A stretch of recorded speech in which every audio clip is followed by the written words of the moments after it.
Artlist.io.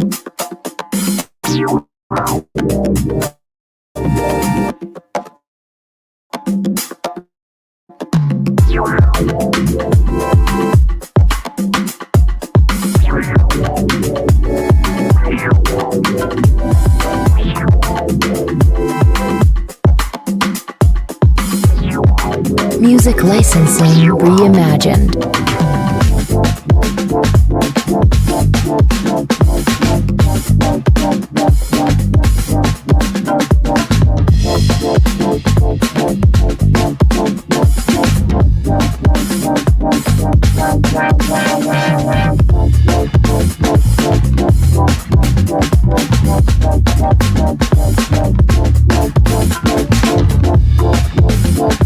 Artlist.io.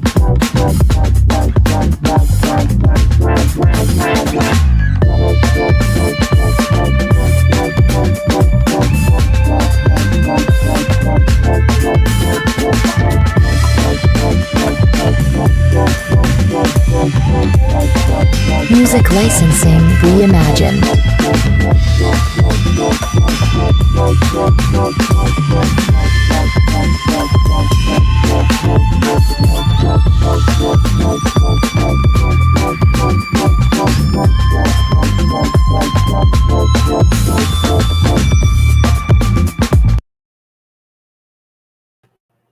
Hey, welcome to Sunday Sitting with Sisters. I am back in the building, and I am with the one and only Miss Shanda. How you doing, beautiful? I'm doing good. How are you? Good. It's so nice to see you. I know. I'm happy to be here. Thank you so much for having me. I'm so excited. I love you forever in the next life too. So thank you so much. How long have I known you, Shanda? So I'm going on 37. I met you when I was 14. Whoa, wait. You 37? I'll be 37 next month. You cannot be 37. I'm about to, I swear. I can't believe it either. I cannot believe you're 37. I can't believe it either because I don't feel 37, but I have to admit the truth. I've been here for quite some time, so I got to admit the truth and age gracefully. Like you know, for real, but I'm not saying it. I still remember when you was like a little 16. One. You know what I mean? Right? When you was in high school. In high school, in the 10th grade. Yes, I remember that. Wow. How do you feel being older? Like, how do you feel? Oh, so you know what? I'm not gonna say I feel like an elder because I don't want to disrespect nobody. Like that are my elders. To somebody, you are an elder, though. Yes. So I've been meeting young ladies, and I've been helping young men too, because I used to just be all about the girls. Right. Because that's just me. I'm not being mean, but I was all about the ladies, the girls, little girls. But then I realized, oh, these young ladies need to talk to these young boys. So I better be trying to like talk to them too, because they're going to be talking to my daughters or my nieces and little cousins or whatnot. So now I've been embracing everybody. But I always see like young people, and I'm like 17 years older than somebody, or somebody is 4 years older than my daughters. And I'm just like, whoa, I'm really getting up there. I've never been like 17, 18, 20 years older than somebody. That's crazy to me. Even though my kids, I am 22 years older than them. But just to be like in public and young people working and stuff like that, and I'm meeting them in their workplace or just in public, I'm like, wow, I'm really older than you. And so I do try to drop like a hug or the auntie, hey, baby, everything is going to be okay. You know, I find myself doing that. I was already that way anyhow. I was saying that you've always been like that. Always. Now that I'm a little older. Yes. But now that I'm a little older, it actually makes sense. Because when I used to be their age or 17 to 18 saying it, they're like, she trying to holler. But now that I'm older and they're like, oh, that's my auntie. That's an auntie. And I'm like, yes, I'm your community auntie. No problem. So yeah, I've been embracing change, and I've been embracing being in my 30s, going towards 40. Not trying to take anything from what I've learned, just gaining and healing, and also trying to touch those as I go along, as I've always done. But now I'm a Yeah. little deeper with it. Yeah, now it's a little deeper because I understand better too. So I try to be the voice of reason and helpful as much as I can to everybody, boys included now. Right. Let's back up a little bit. Let's back Uh-huh. up a little bit. So when you were, say, I don't know, like your high school years and back, Hmm. what would you say Shanda was like? What was little adolescent Shanda, you little young teenager Shanda like? Well, number one, I was always about my business. Number one. Mm-hmm. That's the truth. Always about Oh, my business, always moving forward, whatever that meant. I was always trying to move forward. I may not have known where I was on my way to, and I may not have had all the resources or the education to get where I wanted to go, but I knew I was going somewhere. So that's one thing, moving forward. Number two, always rooting for the underdog. Always. There mm, was never a dull moment that I didn't have the person that maybe they felt less of themselves, or maybe they weren't the popular kid, or maybe they weren't the most cute or dressed nice or whatever, back in the days in high school and stuff. I would always befriend those kinds of people.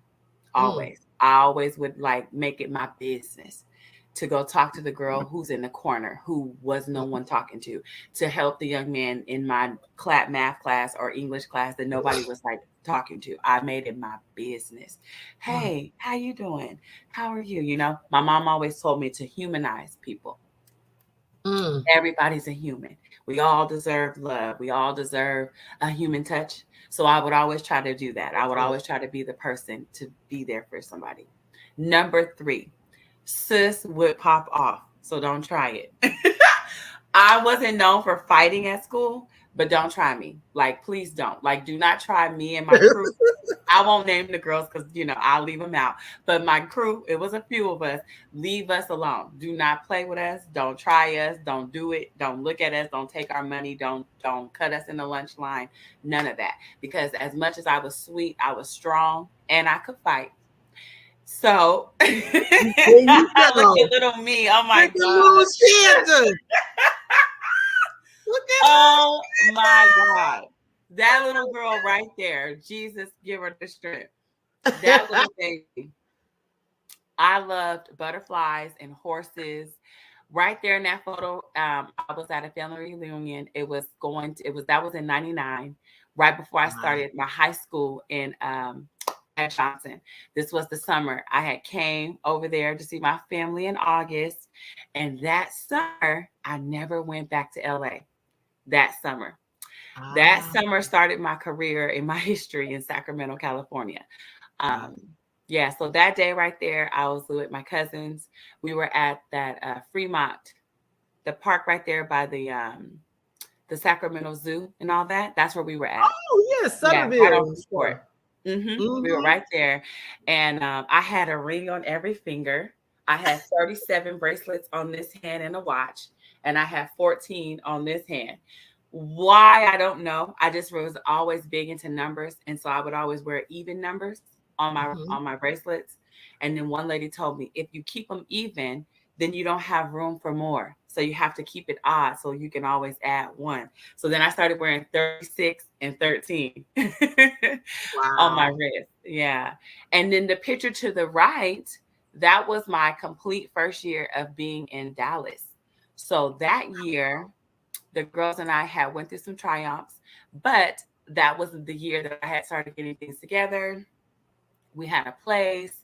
We were coming out of COVID. Not that we were, but Texas was different. So we only visited with COVID for a few months and then we came back to normal. So we were experiencing our COVID situation.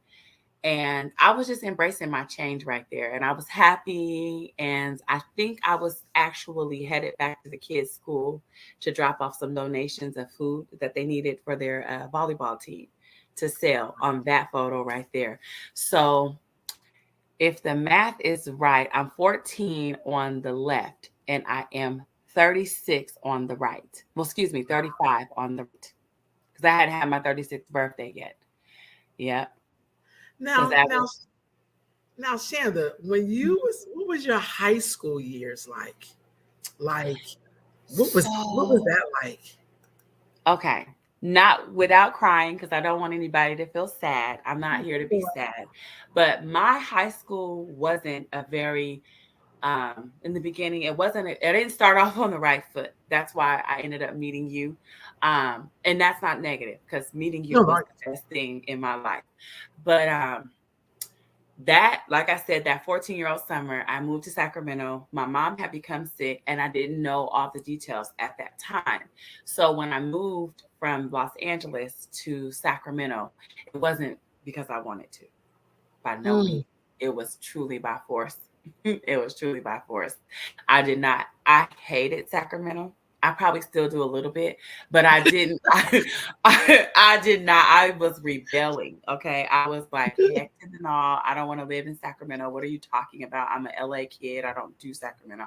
So my beginning of being there was rough for me because I was coming from LA, and LA was rough and it was tough, and you had your skin, but I was still girly. And so I would dress different from everybody else. And the kids in Sacramento weren't used to the style, and they would stare at me, and I would be like, y'all want to fight? You want to fight? What the F is your problem?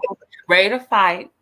Because in LA, you can't stare at people. You can't be like, because that's like an insult, right? So you have to look at somebody in LA and compliment real fast or turn your face. It's just a respect factor that's not spoken. So when I moved to Sacramento, everybody be like, so one day I popped off, and the girl was like, she had an attitude with me too. I was like, what is your problem? Why are you staring at me? And she was like, well, I was staring at you, started crying, because I liked your hair, but you're mean. Like that. And it hurt my feelings, because I'm not mean in my mind. I'm not mean. So when she did that, it hurt. I was like, Shanda, you made somebody cry. And then I was like, wait, come back, come back. I'm sorry. I'm like, I just need to calm down. I probably need to calm down, because I'm thinking you staring at me to hurt me, because that's where I'm from. That's the neighborhood I'm from. That's what you do when you're ready to intimidate somebody or cause some stress with them. You stare them down. You're looking at me because, of course, at this time I had a little bow tie on, some knee highs, a plaid skirt, and a long button-up shirt, and my hair was up in a palm tree, literally. Like I had it all up and then down in the back. So of course I look different, right? So they're like, no, we thought you were beautiful. We were admiring your style. We never seen anybody look like you before. So we like how you are. We like the way you present yourself. And I'm like, wow. So I met Miss Brown. So Miss Brown was the one who got me. She was like my mom, my voice of reason at that moment, because my mom wasn't around. I had moved in with my two sisters. They were not ready for me. They were in their late 20s, early 30s. They were not prepared for me. I was a 14-year-old. I knew what I wanted. I knew my attitude. I knew where I was going, you know? So it wasn't they couldn't tell me anything, but you're not going to just tell me anything. You could tell me something, but you got to make sure you know what you're talking about, because I do know what I'm talking about also, because I've been out here, you know, and coming from LA, it's a very fast paced city. So y'all slow in Sacramento, not for real, just in my opinion. No, no, I'm no, right? like, I'm like, they don't know what they talking about. You try to put me in harm's way, baby. I'm not going, you know? So my attitude was feisty. I was always on the defense. Don't try it, because I got you, you know? So I had to meet people in my high school career that were kind to me. And then I'll never forget, I met some guys, and their mothers took to me because I didn't have a mom. And I'm ever grateful for Miss Brown, for Miss Claudette, and Miss Diamond. Those are the two people, the three ladies at the time before they introduced me to you, who got me to calm down, because I was like crying all the time, very disrespectful to myself and to the teachers that were like trying to help me, because they didn't really understand my story, because I was in high school, but I probably should have been in the 10th grade, because I came from a higher level, but really my age was ninth grade. But according to my report card and my grades, I should have been in the 10th. So they were trying to help me place myself, and I just had an attitude. I was just mean and miserable. But the truth was, I was hurting because my mom wasn't around, and I didn't know where she was, and nobody was explaining nothing to What me. was your mom? So she ended up being in that mental hospital right there in Auburn off the Highway 80. But I didn't know that. So what ended up happening was she had a mental illness or a mental breakdown, bipolar schizophrenia. But the cause of it, before that, she actually had a health condition called fibromyalgia, which we were aware of. Didn't know all the terms at the time, but we knew something was wrong. So we would get with my mom and take her to doctors and stuff like that. And she started to like decrease in her health. And that was like in 94. So we knew something was wrong. So we were trying to get her helped and get it worked out. So it turns out by 99, 2000, she had a hole in her heart. So when she ended up, she was smoking marijuana with some friends and they laced her marijuana with heroin. So that made her trip out. So I went from, hey, mom, I'm in Sacramento with Valentina, come get me. Like, I'll be at the airport. I'm coming home on this day or whatever. Come get me, to being like, my mom not answering. My mama not answering. Where is my mama? Hello. And then I did go back to LA because that was my plane ticket. I went back. My auntie picked me up, my mom's best friend. She picked me up. But we went to my mom's house. It wasn't no mom's house. None of that we knew of was there. So then I had to call my sister. So that's how I ended up having to come back to Sacramento. So it was literally by force. So my mom, because what happened? She had gotten on heroin. They put her in the hospital. They weren't telling me anything because, like I told you, I will pop off. They know that. So in LA, they made me go back to Sacramento. So my sisters went back to LA and took care of my mom. They brought my mom to the mental place over here in Auburn because she was tripping out. But they let her out of the hospital in LA and then they brought her to Auburn. But still nobody would tell me where my mom was. I think they probably were trying to protect me, they thought, but they weren't protecting me because my mom needed my help and I knew that. And so they harmed my relationship. Because at this point, I'm like, did she just leave me with these people? Did she just abandon me? This husband of hers already did that when I was 7. So now 7 years later, she come doing it in my mind. Oh, I'm upset. You see what I'm saying? Not that it's true, but that's how it felt because they weren't being honest with me. So finally, when they finally told me where my mom was, I immediately went up there to catch the bus. I did. I ain't lying. I caught the little 81, took my little bus. Yeah, I knew where I was at. So I took the 104. I took my little buses to get from Sacramento to get to the Auburn or whatnot, from Arden and all that. And I went to go see my mom, and that would be a frequent visit once I figured out where she was. So it helped me calm down a little bit more. But of course, nothing takes away the absence of your mom. Nothing can replace that because you need somebody to talk to. You need somebody to help guide you through the days and to get you where you need to go. You need a little shaping, and I didn't have that. So, my 9th grade year definitely for me was a wash. I did good, but it was a wash. 9th grade was attitude, rebellion, confusion, hurt, sorrow, just disappointment, sadness, you name it. So that was my beginning of my 9th grade year. And I experienced with my mom just before that situation in 9th grade. My mom and I spent the night at a friend's house. And this is when I learned my mom had a problem. I had went over my friend's house. I literally did accidentally spend the night. I started watching Titanic, and her and my friend and my mom and her mom and I fell asleep on the couch. So I was like, going 14, and I never spent the night nowhere. So I came home and I turned the ringer off on the phone, which was my mistake because I tried to act like I called and called and called. I panicked and she didn't answer. So I just wanted to make it like I didn't want to come home in the dark. But really, I should have just said, hey, mom, I fell asleep, because my mom likes honesty. But I didn't think that. I thought, okay, let me just try to frame a scene. So I framed the scene and then it did not work out. So my mom was really upset with me. So like, let's say that was in May or something. So she whooped me, and it wasn't just a random whooping. It wasn't no like pop, pop, pop. It was like she literally got with me because I was 14. So I was taller than my mom and thin. So she felt intimidated, I guess. So she didn't just whoop me. She wanted to make a lesson out of me because at that time I used to be the president of the youth choir at my church and stuff. And then I was like always volunteering in the community, and all the little kids used to look up to me and stuff. So my mom wanted to make me an example out of me. So she whooped me at home.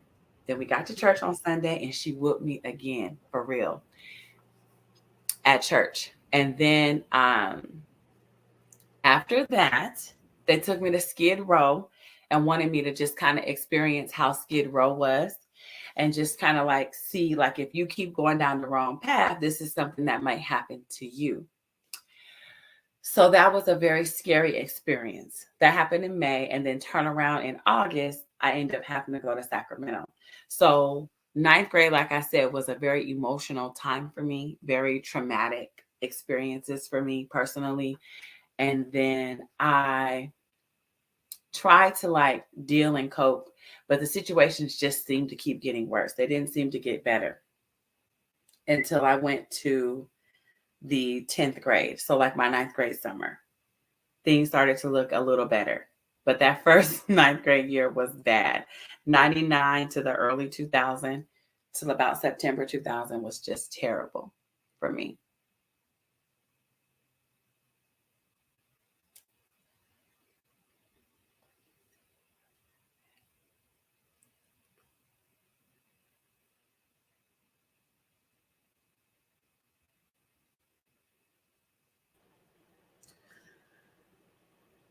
Y'all, we're taking a pause. Don't go anywhere. We're taking a pause. We'll be right back with this conversation. We are joined by Shanda Jones, who is talking to us about her experience in coming of age. And I thought this conversation was very important because most times we don't get to hear young women share their story about how they come of age. And I think what's so important about sharing. Sorry, Shanda, I'm gonna have to edit that out part, so don't worry about it. Fine. I had to. Somebody came to the door. Okay, so you're okay. So you guess. That's why I was just being quiet. That way you can. No, he was great. So, and I can edit that little piece out. Okay. So with that, next, how did you, when you now that you know that information, how has that impacted your ability to parent? Good question. So I might cry. That's okay, girl. This is Sunday Sit with Sisters. Because right now somebody's listening to this and this is their story, or they may be able to relate to that. People think it's only happening to them. True. So, oh Lord. So, as a mom, I've always made sure that I was there. Period. Even if it's a piece of me, I try to be whole as much as I can. But if I can't be a whole, I at least try to make sure for my daughters that I'm there. Right on. Definitely not perfect. By no means. I'm definitely not perfect. With the things I've been through, I talk to my girls a little bit as they're getting older about it. But I'm definitely protective of them. I'm definitely emotionally available for them, and I'm definitely physically available for them. So with the things I've experienced, I make sure that I like organize my time and my freedom. I don't try to spend the night out. I try to be home by 10 or 11 so they can see a face when they wake up and see a face when they go to sleep. I just try to be available. Now, sometimes like I may go out with my friends and they understand that. Now they're 14, because now that they're 14, it's different because they're going on 15. But before that, so let me back up a taste. Before my daughter's teenagers, you could just forget it. If they couldn't go, I'm not going. Because I don't have anyone to keep them. I don't have anyone to like babysit for a few hours or something like that. So if I couldn't go, they can't. If they can't go, I can't go. Because where am I going that the kids can't go? So it's just impacted me to make sure that I remain open-minded with them. And definitely impacted my decisions on who I am as a person and how I conduct myself. I always tell the girls that I do have dreams and aspirations, but sometimes my personal goals may impact them in a negative way because they won't have anybody to be there for them. And right now they need somebody, as far as pick up, drop off, because they're going to a dual program They're doing high school and college. And so I always tell them, like, I've been offered different positions with different companies, but they always want me to be away. I always have to go away for a month or two. And I know that if I do that, my girls will not succeed. They will be in a position to Mm. fail. So I told them that I'm making a conscious sacrifice to sit back for a few minutes and let you soar and be the person you need to be. Not me, be yourself. It's not for me. So whatever dream or goal that they have, I just Mm. support it. You Right know, on. I'm not pressuring them to be nothing that I was or wasn't. I just want them to be who they are and who they want to be, and I support that. So whatever they need of me and from me, I do it. So, did you eventually, in your teenage years or thereabout, go back and live with your mom? Did she ever get out? For y'all to live together as a family again, or? So when I was 14, my mom did come out of the mental ward over there when I was 17. So she got a house for us in the Valley High area, but I had been living in Rosemont. So I tried to stay with my mom for 1 year. It didn't pan out. We were not getting along. And I didn't like her son, which is my brother, but I'm just saying it from a 17-year-old perspective, not like me as an adult. But at the time, I did not like my mom's son. So when I went home, he came home too. That's his mom. We're 10 years apart. So he felt like he wanted to be with his mom. So we were all there together. But I didn't feel like we should coexist. So I moved out because I was unhappy with the whole situation and how everybody was addressing me and handling me. And I felt uncomfortable. So I moved. Um, my mom, yeah, I tried to go to high school too. I was gonna like moving. I was supposed to move from Johnson to go to Valley High because I had to catch the bus and it was taking a long time to get to Johnson from Mhm. Valley High. So my mom was asking that I should go to Valley High School. But because we had already had such a rival with Valley High and Luther Burbank and all that from the basketball squads and all that stuff, it was funk on sight. So when I walked onto the campus, the girls that see me was like, "Oh, they're that," and I was ready to. So my mom had grabbed me by the back of my neck and hair for real, literally. We didn't even get on the campus good. We were on there for 2 seconds for real because it was their lunchtime and the principal was taking us around in like the 11th grade area. Mhm. And as soon as I got on campus, because the girl was talking, I said, "What you say?" And my mom was like, "Oh no, oh no." Snatched me up and we never went back. So that was my 2 seconds at Valley High. My mom was like, "Oh no, she can't go here. We're gonna have to give her inter-district transfer. She'll have to stay at Johnson because this ain't working. This ain't gonna work because I can't have her up here fighting because she will fight. So we need to just keep her where she is." But I ended up going to McClatchy. I didn't even want to go back to Johnson. I ended up asking to go to CK McClatchy. So that's how I did that. But yeah, I did try to stay with my mom. It never worked out. So from that day forth, let's pan to 27. So 10 years later, 27, my mom ended up passing away. So I never got to rekindle that moment of mother daughter Mm. ever. I never got it back. I built a relationship with my mom emotionally over the phone because I wasn't in Sacramento anymore. So we would talk every day, all the time. So there was like, I had an emotional relationship with her. But as far as physical support, nah, it never happened for me after that. What about when you went off to college? When I went off to college, my whole family thought I was lying. They did not support me. They thought I was lying. They literally did thought I was lying. So I everybody like, "Hey, I'm leaving in the morning. You guys should come say bye or whatever. If you want to see me." One of my aunties came. My one aunt, I guess, knew, she felt it in her spirit that I was being honest. So she came by and I went by my mom's house to say goodbye to my mom and like everybody in the neighborhood, all my little nieces and cousins in that area, and then my big sisters as well. But like I said, no one believed me. So when I left, like a couple days passed by and they were like, "Where are you at?" I'm like, "I'm in North Carolina." And they're like, "Where are you at?" "I'm in North Carolina."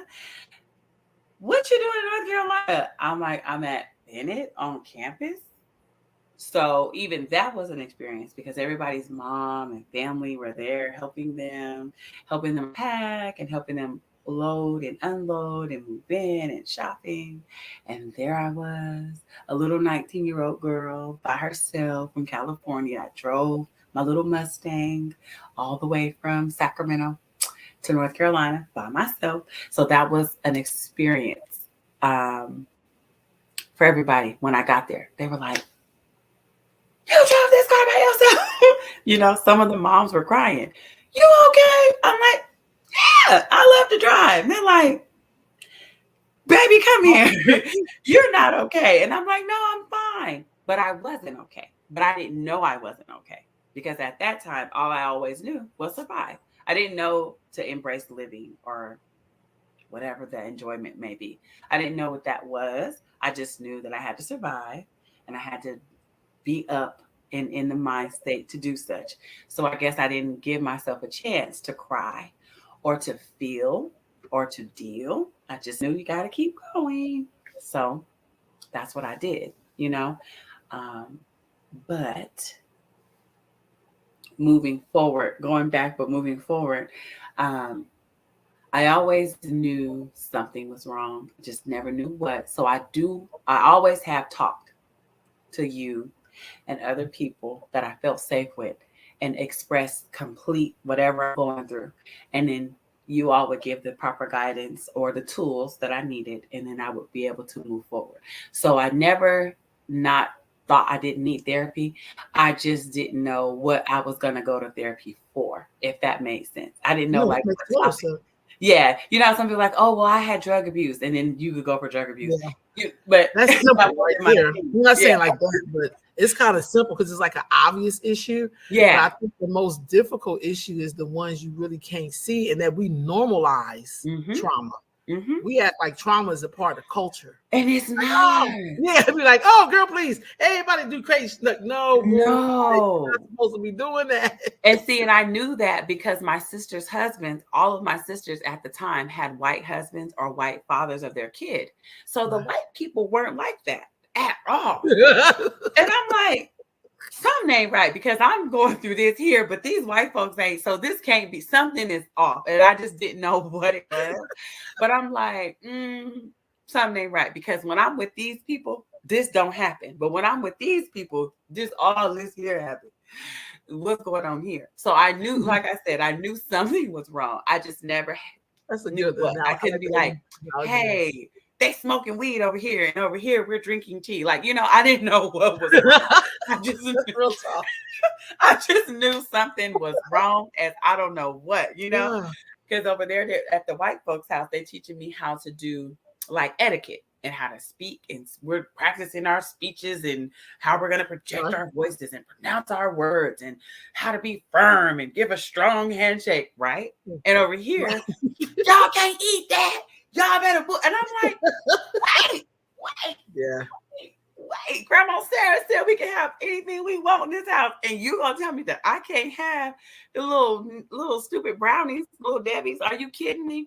So I would be in two different lifestyles, and it was just driving me crazy, And then coming from my mom, being the only kid at home, I won't say spoiled, but my mom was free. Like, yeah, bring your friends, come over, enjoy yourself, play with your Barbies. I cooked some chicken for y'all, So coming from her being a sweet mother to these outside people who are rude, I'm like, wait a minute, this can't be life because no, ma'am, what is this? So Shanda, where is your dad in all of this?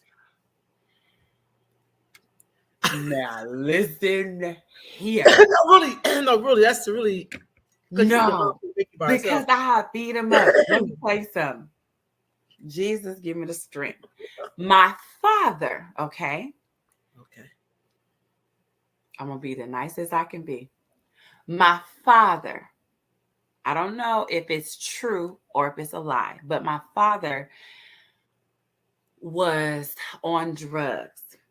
Now, some would say he started drugs 96, 95. Some would say that. I'm going to say he had been on drugs the whole time.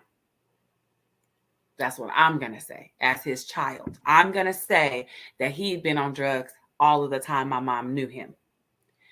But for safekeeping, because I was only 3 and 4 years old, I'll just say at 7, he was on drugs. So from 7 years old of my life until my father turned to 05. So from, what was that? 92. Yeah, from like 92 to 2005, my father was on a vengeance somewhere on drugs. In 2005, my mom ended up getting sick, and my mom was still married to my father. So my mom asked us to find my dad because she was afraid this was going to be her first open heart surgery. So she decided to say, you know what?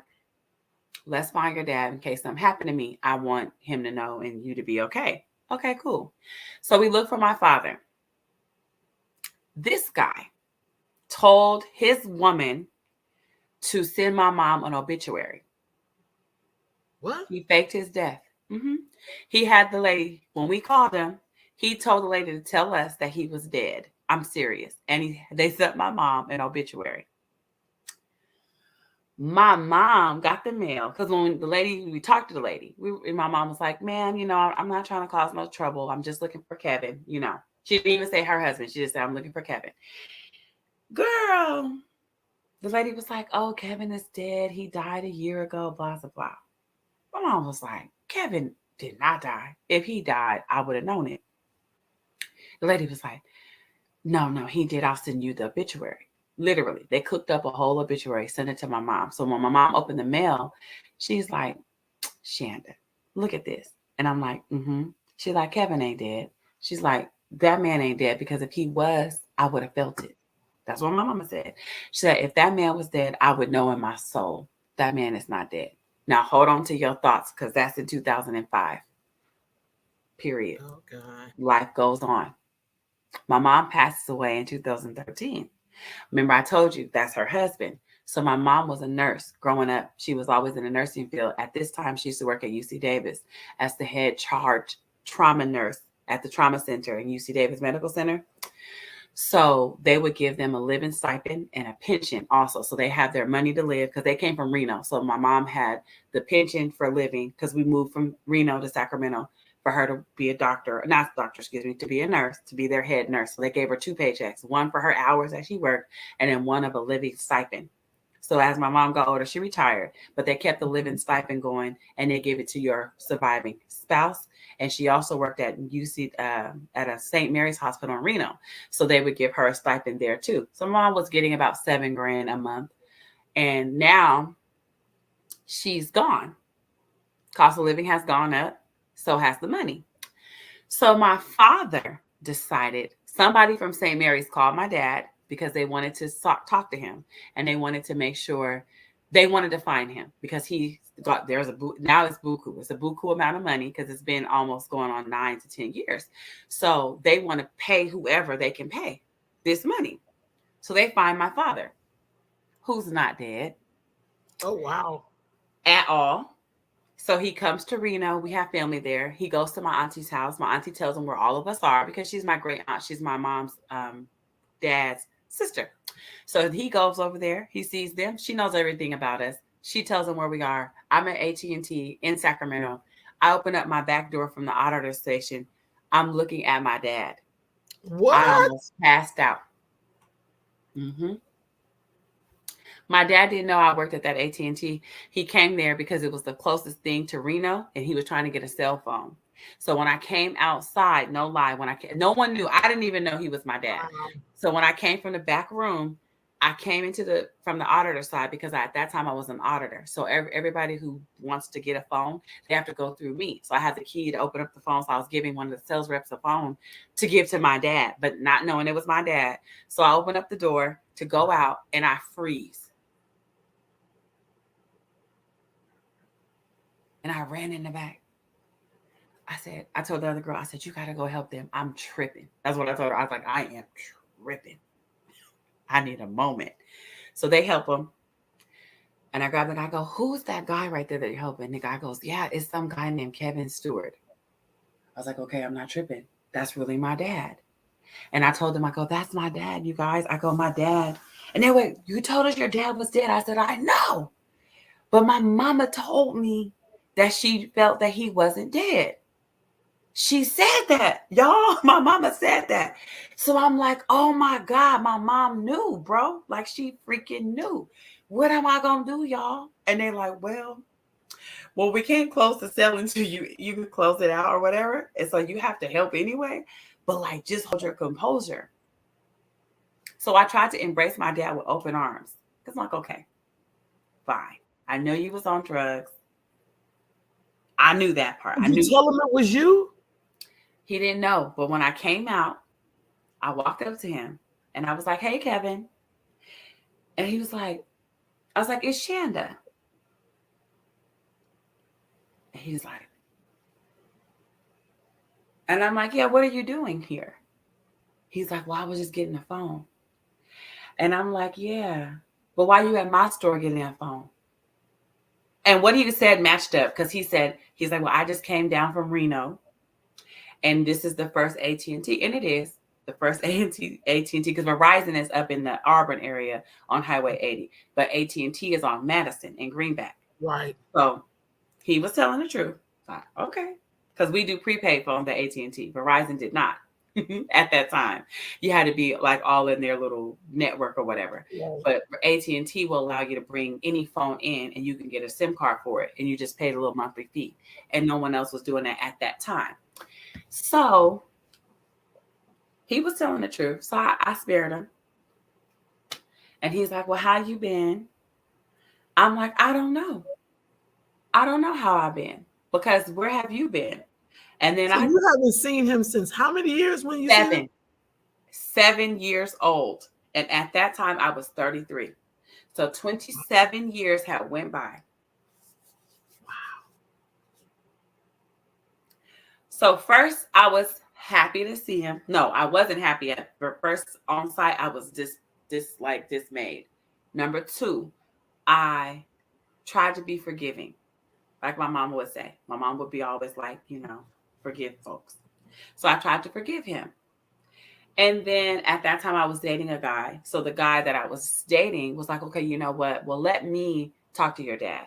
Let me fill him out, make sure everything, because we had a family going. So he's like, I don't want to just bring the guy to the house and meet the girls and other grandbabies and stuff if this fool is crazy. So let me fill him out. Let me take him to lunch or something and fill him out and see if this guy is safe to be around you guys.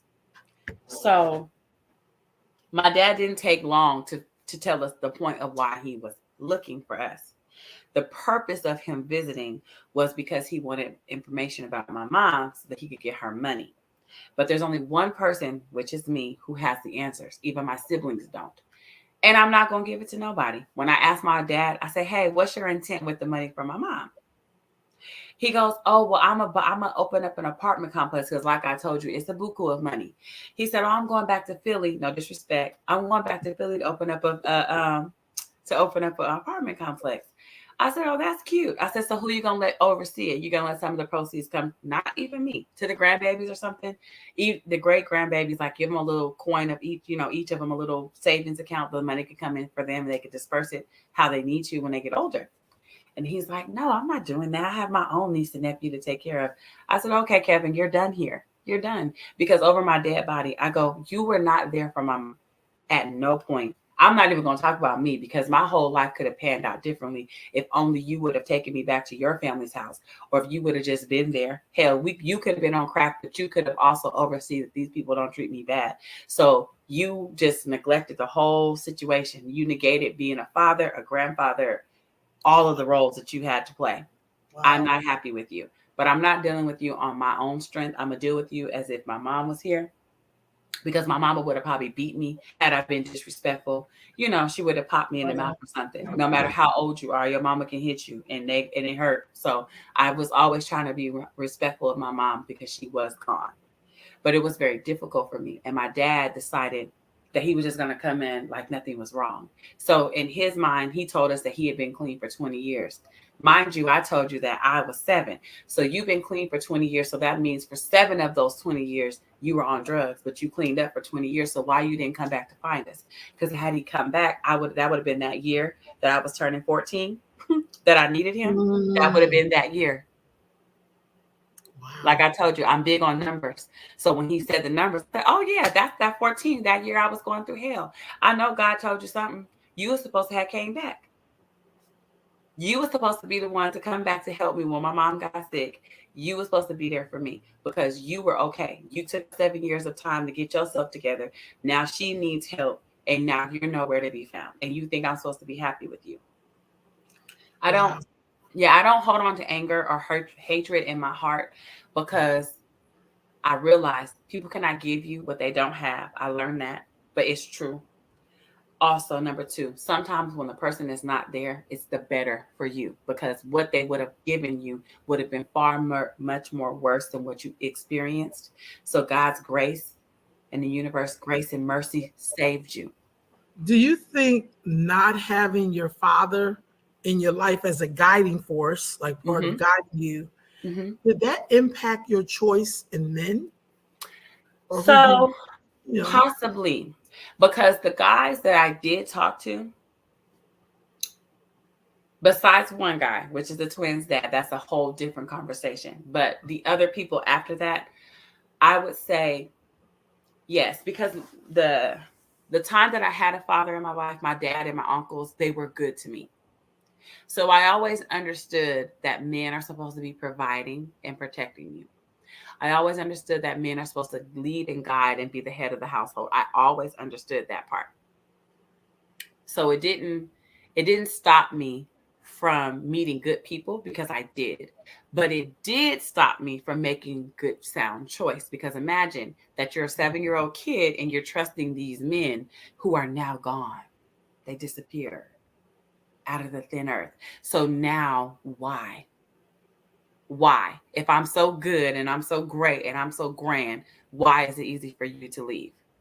Mm, Right? So that is something that I struggle with because I always attract good people from the start of it.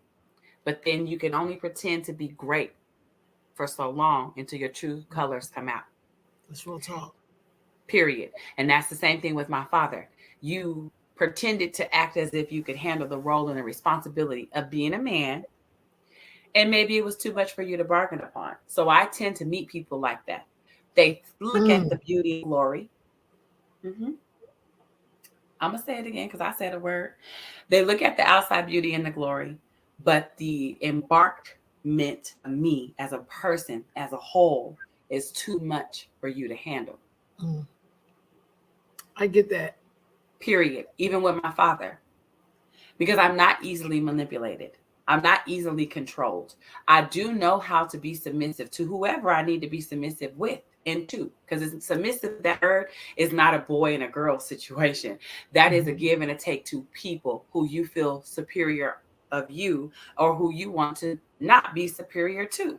That's what I learned about the word being submissive. It's not a man and a woman bowing down. It's a family situation. It is a structure at work. It's a structure in your whole life.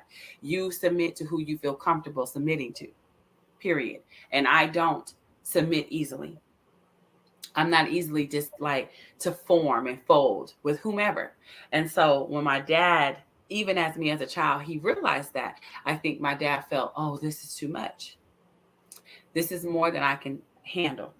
And the same thing in my dating life. I end up meeting guys at the time who feel like this is more than they can handle and they want Mm, to leave. So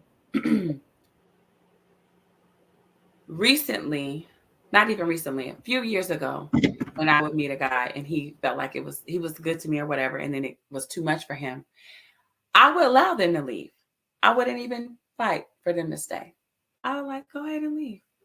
You know, if you can't handle, then go ahead and leave because I don't want to be bothered with someone who's not enough to handle me. Okay. Then it was one guy who did leave that I possibly regretted leaving. Maybe I should have put a little effort into it, a little energy into it to help him not leave because my daughters really liked him. And the three of us have not been the same since he's been gone. And so, looking back on that particular situation and thinking about my dad, I seen how the young man was folding, how he was getting weak at the moment. I could see that. But I also related to him wanting to leave, and I allowed him to. Just like when my dad left, I allowed him to.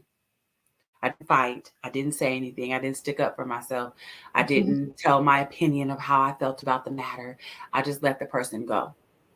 And so a part of me regretted that after looking at it, because I should have said something, at least so the person, even if they still left, at least I won't have the regret in my heart like, hey, I didn't tell you that I really want to work the situation out, or that I really think that we can work this thing out, or what can we do to work this thing out.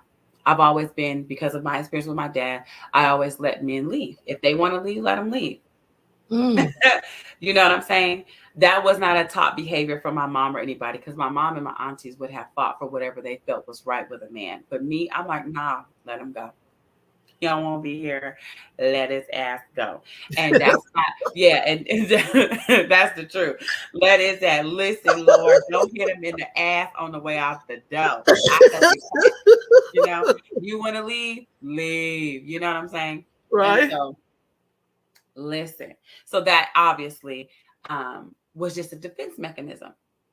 It was a very strong defense I get that. mechanism. And it lasted for a long time, because my kids call it cutoff game, but it's not necessarily a cutoff game. It's more of a defense mechanism, because you than to put up with something or to talk to them about whatever. That's not good, because that gives you, there's no character about you. If you can't face somebody and express yourself, even if they don't end up being with you for the better, y'all will both be better people, because now y'all both know how you were impactful to somebody and vice versa. Right on. You Right on. know? Yeah. What about the twins, Dad? Was there like a love connection? We're gonna be together forever. I mean, you have twins. Like that's so beautiful. Girl, that baby's daddy.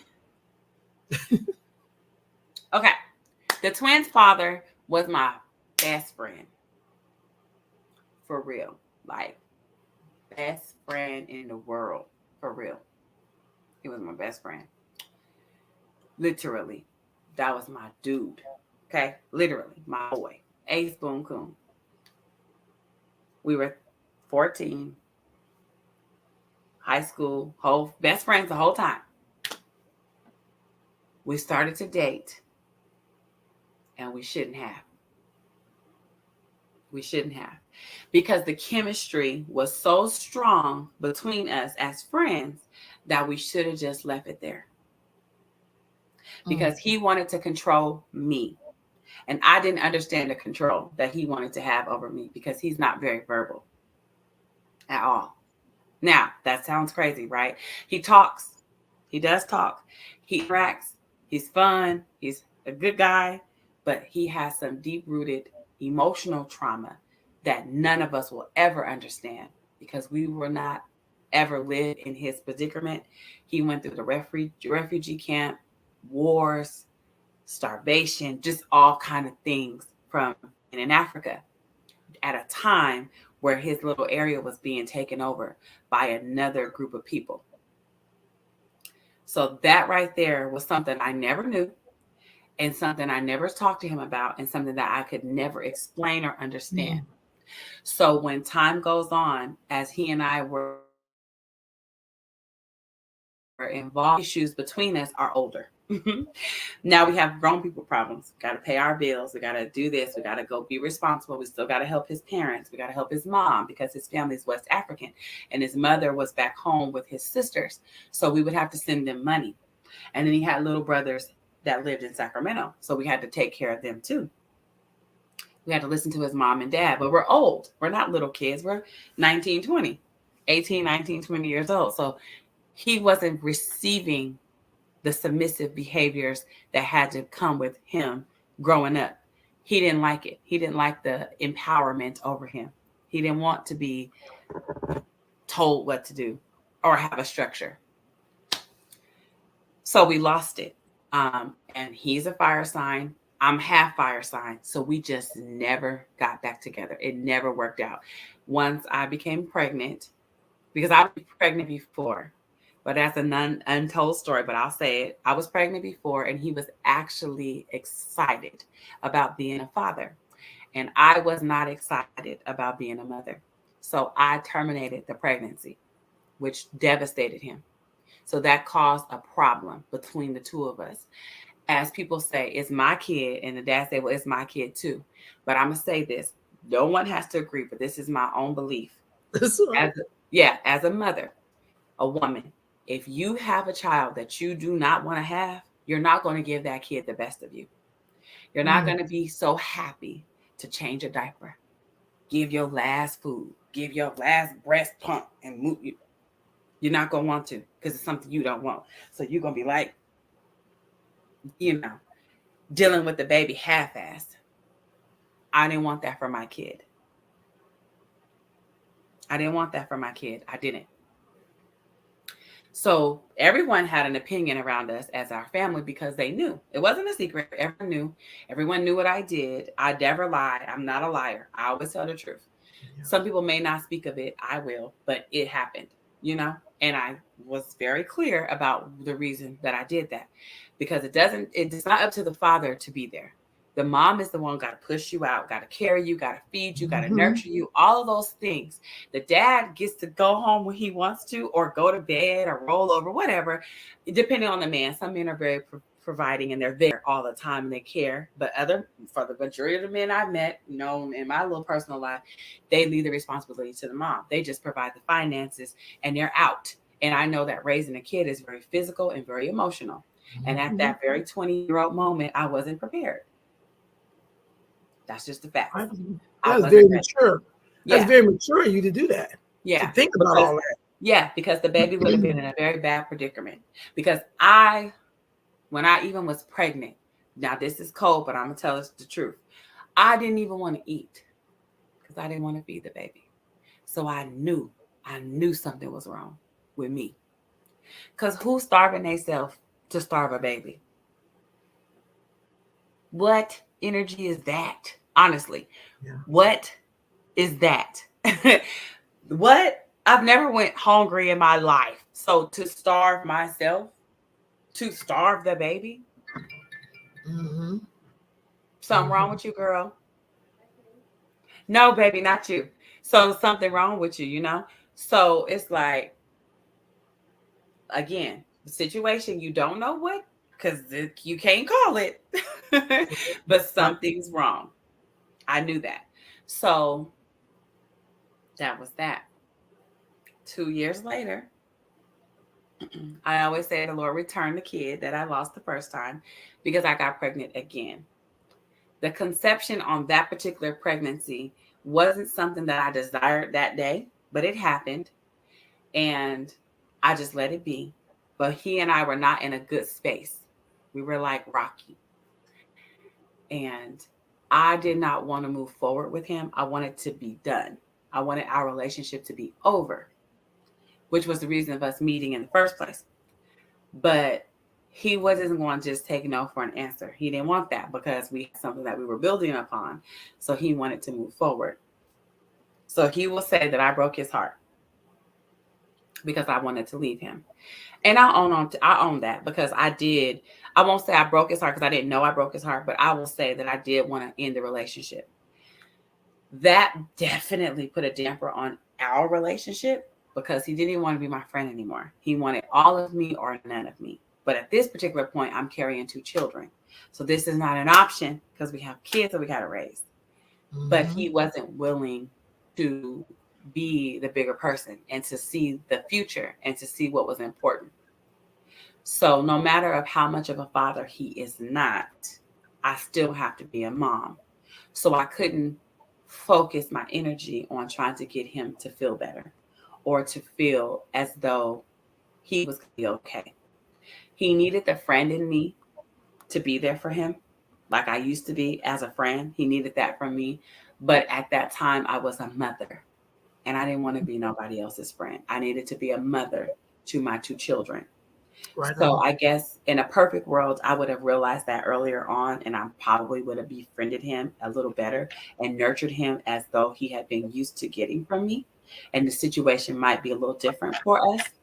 But I also realized that a person has to be responsible for their own actions and they have to take accountability for what they've done right or they've done wrong. So in hindsight, I've always had a soft spot in my heart for the young man. And so he would be able to pop in and pop out however he wanted to, because I felt like maybe this time he was ready. Maybe this time he was going to get it right. Maybe this time he was going to be the father that he knew he should have been, for what I was telling myself. But every time he came, he just made situations worse because he wasn't healing. He was living, but he wasn't fixing the problems that he was going through personally. So he was coming into my world and causing chaos. So finally, when my daughters were 5, they went off on him and decided, hey, guess what? You don't get to pop up when you feel like it. And you don't get to just be a daddy when you want to. You got to be here all the time, or we don't want you here. Because mommy is always here. Mommy picks me up. Mommy drops me off. Mommy brings me snacks. Mommy volunteers. Mommy takes me to the park. Mommy takes me to the doctor. Mommy takes me to ice cream. Mommy hangs out with my friends. Mommy reads to me. Mommy does my homework. Mommy does my clothes all the time. Every day, mommy does something for us. So you don't get to come here and call us when you feel like it. You don't get to pop up when you feel like it, because I'm not going anymore. Simple. So when the girl said that, I think I called you. I know I did. I go, Ms. Ro, you're like, listen, don't make those babies do something they don't want to do. If they don't feel comfortable, it's a reason. So don't deny how they feel. If they don't want to go, you don't got to make them go. And the same thing happened with the pediatrician, because Danny was supposed to come visit, and the girl told their pediatrician, my dad's supposed to come. I don't want to see him. Because in Vegas, I didn't have a lot of family, but the people we were in network with, we were very close. So the girls felt comfortable with the pediatrician. He had been the person that had been looking out for them since they were like newborns when we moved there. So they knew him. They felt they're very, very comfortable with that doctor. So he goes, so the girls walked off and get a little lollipop, and he grabbed me. He goes, Miss Jones. I go, yes. He goes, listen.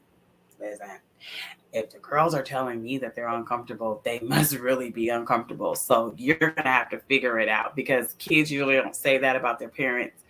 Normally, every kid is excited to see whoever, grandma, grandma, whoever. And these little girls are not excited. So there's something there that we don't know yet. But I wouldn't just send them with anybody. I would probably go to or supervise, or like not go at all. And that was his perspective. And I said, okay, so that was the second time, because I heard it from them, and then I heard it from you, and I heard it from his. The third time that someone said they didn't want to be bothered. So I tried to explain that to the dad, and he went off like he wasn't vibing with that cultural difference, you know? So then it became, we didn't hear from him no more. The girls turned 9. Then he tried to come back. And then he tried to come back again when they were 13. Now they're about to be 15. So they have a very estranged relationship. He says they act just like me. But the truth is, they actually have a lot of him in them. And I don't say that in a mean way. I just remember dealing with him when we were 13, 14. And now they're 13, 14, you know? So it's like a mirror. I'm refacing those challenges that I went through with him. Hey, be nice, talk to your dad, but listen to your dad, and don't be so grudgy. Like, what's wrong? Get it out your chest. Let's, still focus on your work. Don't trip. These are little things I could tell him. Are you being nice? Are you doing your homework? Are you getting yourself together? Like, we got things to do. We got prom coming up, whatever, there's activities. Are you in football? Did you do basketball? What are you doing? So I'm doing the same thing with them. And I do wish that the girls had a relationship, but sometimes when the other parent is very non-peaceful, I always tell the girls, don't look at it like you're not enough. He's not. And you just have to understand that he's not enough.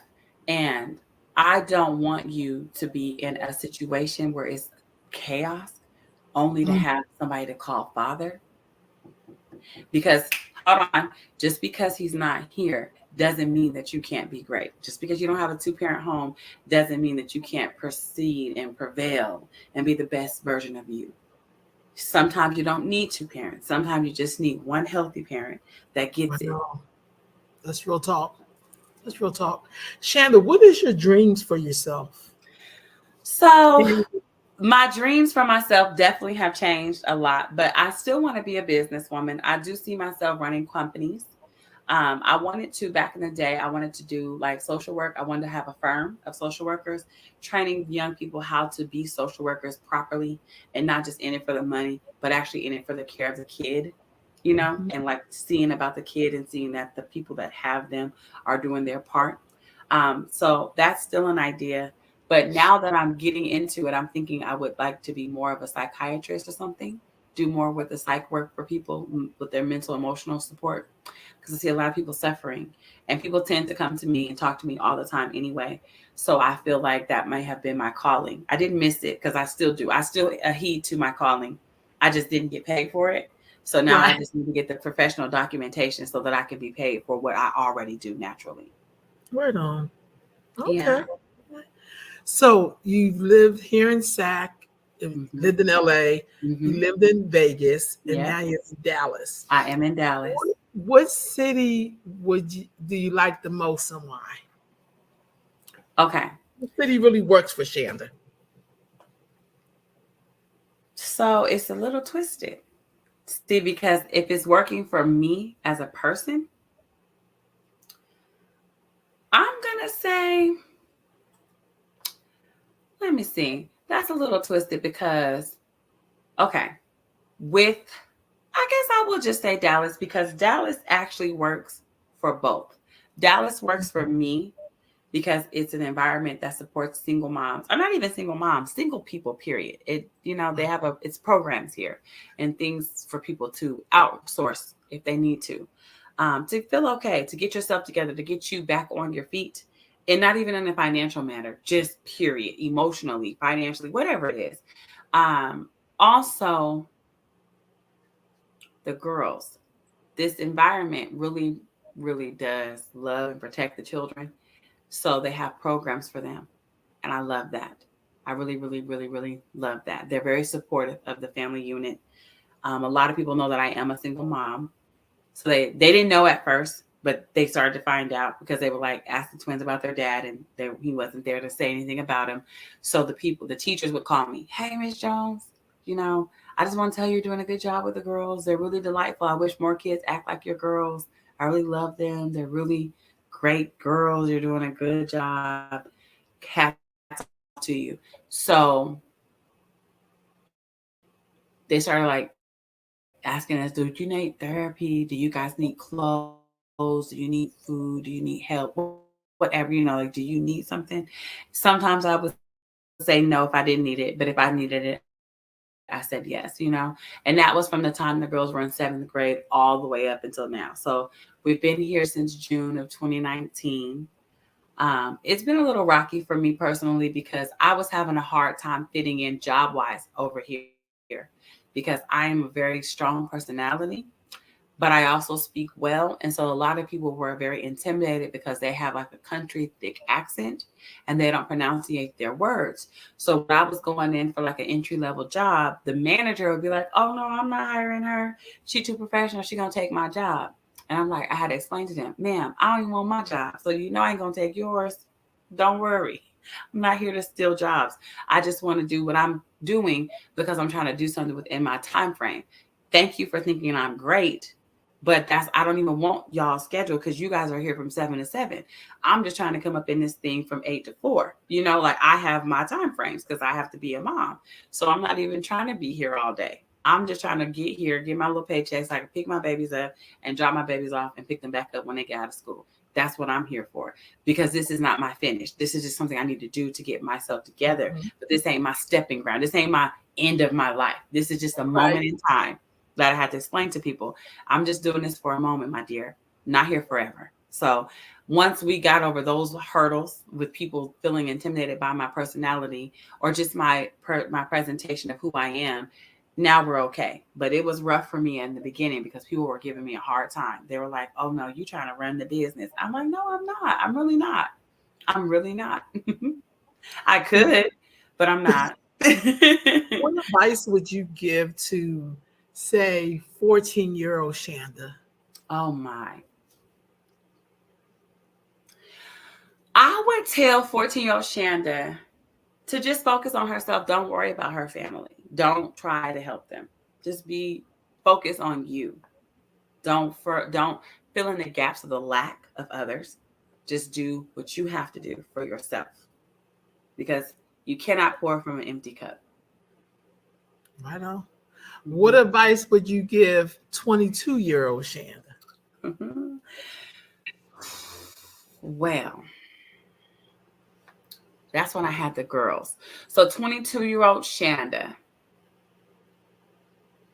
I would have told Shanda to have balance, to find help and support, and to have balance so that you can continue to focus on your personal goals as well as embracing a new chapter of motherhood. Right on. How old are you now? 37. You 37. What advice are you giving yourself right now? Because 37 is like, man, like you almost So 40. I'm almost 40, right? So right now I've been healing. I cry and I deal with the little girl me because I know I got to step my game up. So I cry when I need to. I feel like God brought me to Dallas. This is my quiet place because I was busy. I've been busy for many years. I've been busy. I've been running and running and running. And I'm not saying running from no one. I'm saying like No, running, no, busy, doing like a stuff. race. I get that. So like, this is gonna sound crazy, but like since I moved here, I moved into my own place in 2020, so January 2020. For like the first time, I had enough food to feed myself and my babies. That was crazy. Because normally I would have a meal and I could like divide it between my daughters and my auntie, and I wouldn't eat because I didn't have enough, and I didn't have the heart to tell them they were hungry, so I let them eat. Never told them that couldn't eat. So I gained weight, which is so great for me because I was hungry before, but now I'm not hungry. Um, I was sleeping for the first time. Normally, I only rest 2, 3 hours out of a day, and I'm talking for years. But when I moved here, COVID happened, and this is not to disrespect anybody, but for me, I felt personal because it was my first time that I could stay home and I was okay. All my bills were taken care of. I didn't have to rip and run. I didn't have to do anything. I could just literally stay home. I've never stayed home before because before that, I was staying with other people when I was younger, as a child in high school or whatever. And then when I became an adult, I was staying with my aunt. We were roommating together because of the girls. I had to be able to afford them. So this was literally for my life at that time, 35, the first time that I actually was able to rest and be peaceful and not have no distractions or interactions or anything. So these last years that I've been dealing with, I've been feeling my mom a lot spiritually. So I just been healing and trying to be a better person. Um, Definitely has some like lashing out with my daughters because I'm a warm person and they're very cold sometimes. So it hurt. Their behavior is personal to me and it hurt. It wasn't definitely wasn't like the normal teenage mom behavior because I don't know how it feels to have a mom and interact with people. But I spoke to you and some other moms, and they told me that that's how teenagers are at this time. They rebel and they have this little thing. But I didn't have anyone to act like that with because my mom wasn't home. And so you better not talk to my sisters like that. You know what I'm saying? Because they're your sisters, they'll beat you up. So I never had that chance. I didn't even know kids act like that, because I never acted like that. So I didn't know that was a normal thing. So I had to learn that and be okay with that. But the advice I give to myself is to heal every day. Don't live in my past and to forgive myself for the mistakes that I did make, even knowingly, not knowing, and most of them unknowingly because I didn't have the proper guidance. But the things I did knowingly, just to forgive myself. I don't have hatred with other people, so forgiving others has never been a problem for me because I get it. For some reason, I'm very patient with others, and I get it. Like, okay, well, they just didn't know, or they they're not there, or their mind doesn't allow them to even go there, or their spirituality is not in tune enough, and they're definitely not on the incline. So when other people dealing with them, forgiving others, no big deal. But forgiving myself has been a hard problem for me because I've been with myself all this time. And it's like, okay, girl, you cannot let yourself down. You know that you're all you've ever had. So why are you doing this to yourself? Stop it. Yeah. Shanda, thank you so much for making time to talk with me Yes, today. and thank you. I just in hearing you talk, I just God, you're a grown woman. I know. I am grown. Because you've always been like, you've always had like grown people's energy. Yes. Even when I never forget the time we had to sleep over and you came over and the living room was full of young women and sleep over, and you had us dying because you were like calling like some of your friends and the girls were cracking up. And you were so funny because you would say, he gonna say this, I'm gonna say this. And the girls were cracking up. But you always had a way of imparting wisdom to them. And you weren't that much older than them. You know what I mean? But like you was 2 like, and 3 years older. Yeah, you was like, no, don't do that because then so and they would be like, oh, okay. You're like, yeah, don't do that. So I just, there's just so many memories of you being always to me mature. Yes. You know what I mean? And I had to be, because my mom made me responsible for my niece and nephew. I was 2 when my sister got pregnant with her first baby. And my mom told me, gave me my little niece, and her name is Paris, gave me Paris and was like, listen, that's your baby. And you got to do right because she's watching you. So no matter what you do, they're going to watch you. So you can say what you want to say, but what are you doing? Because that's what they're going to watch, what you're doing. So you got to watch what you're doing. And you are doing a fantastic job. Mother. No, seriously, trying. You're doing a fantastic job. And sometimes when you think you haven't gotten something that you think everybody else has gotten, you really got something else. And sometimes people, what I've learned is people who we think have everything sometimes aren't good. They're not good at living. But because when you're lacking certain things, you become really good at what you think you didn't have. So you're probably more involved in your kids than people who got both parents. Because I've seen kids who have both parents and still feel like they have no one. It's true. And I've learned that. Damn thing, like what you talking about? But that one mom who's just, or parent that's just struggling, but she knows the importance of having someone be there. See, you got that lesson that a lot of our parents kind of didn't get because they were trying to survive and they were working. But you understand, like, okay, I got to survive too, but I really want to invest in my children so they don't, so they'll start off more fuller than you were. Absolutely. And I will say one thing because because of kids, my daughter's friends, they go, Miss Jones, you're our favorite mom. We love you because you're always there for us. I was like, oh. And that touched my heart, because it's true. And also the children do feel comfortable talking to me. I make them feel safe. And I love that. I love that about me. Because maybe we didn't have people to feel safe with. So I love that other people's children, and my girls too, can feel safe with me with every topic. Yeah. You can feel safe. That's important. That's very, very important. That's real talk. That's real talk. The other thing too, Shanda, is that you are part of the generation who was the first full generation outside of the crack era.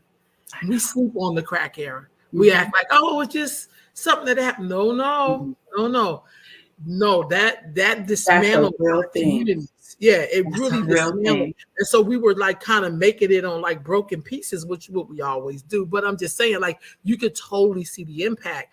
So the fact that you had to kind of come of age and teach yourself a lot of things, so changes the trajectory for your children's children. Yes. Based upon what Shanda's doing. Yeah. And you know what? That's true. I was talking to one of my other friends and we were talking and we go, did you realize none of us had a mom? I go, yeah. I told you guys that when we were in the 9th grade. It was 30 of us, for real. And 30 of us did not have a mom. We were all living with somebody else. Every last one of us. And every last one of us had either two parents on crack or one. For real. For real. Straight up, strung out. Straight up. So to this day, kids be like, you want to... I don't smoke no weed, no hookah, cigarette, sick of weed, vape, none of that. That's real Do talk. not. That's Because real it was such an impactful negative experience on my personal head that I don't want nothing to do with it. If y'all want to experiment, I'll be sit with you. I'm not going to judge you. I don't want nothing to do with it. Do it. Yep, that's me. That's me too. I don't want That is you so do true. you. I'll wait for you in the living room, whatever you do, you. But I'm not doing it. It's because it's too personal to me. Because if crack was a person, I'd knock him out. You know, I know. I knock him out. That's I ain't real lying. talk. If crack That's was a real person, talk. I'd knock him out because he ruined that energy. That drug ruined changed many of my everything. relationships. Yeah, it totally changed everything. Like And people don't Woo! get that. They really don't understand it. They be sleeping on it. And I'm like, y'all don't even know we survived some stuff. The little 83 to 93 kids, we survived some stuff that nobody want to talk about because everybody was high. So nobody could talk to you about it because everybody was high. Who wasn't? That's real talk. Name a person that wasn't high, and I give you $100. That's real talk, Shanda. That's real talk. So thank you, sis. Thank you for I love you so much. Don't jump off yet. Let me just wrap this up. Yeah, y'all, thank y'all for joining us on Sunday Sit with the Sisters, and I'll be back next week. Thank you, Shanda. You're welcome.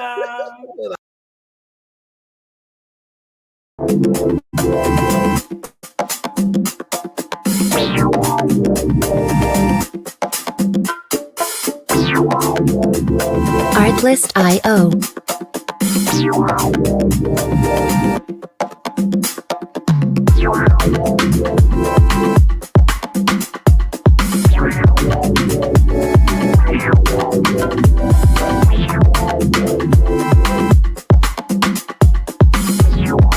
Music licensing reimagined.